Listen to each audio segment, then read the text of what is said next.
Türk, Bursa'ya muhafız, Bursa Türkiye yar oldu. Kayılar Bursa'yı aldığına göre Karasilerden daha mı güçlüler? Temurtaş'la iş tutar mı? Merhametimin kıymetini bilmeyen bir aciz. Benim adım Orhan Gazi. Ne öcümü yerde koyarım ne sözümü. Bizans'ı savaşa sokmak için bir kıvılcım yeter. O kıvılcım da Asporça'nın ölmesi Orhan tarafından.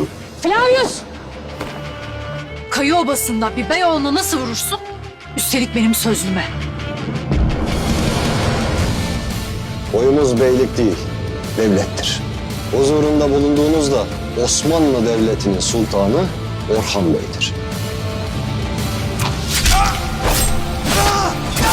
Bu topraklardaki herkes Vali Temurtaş'ın himayesindedir.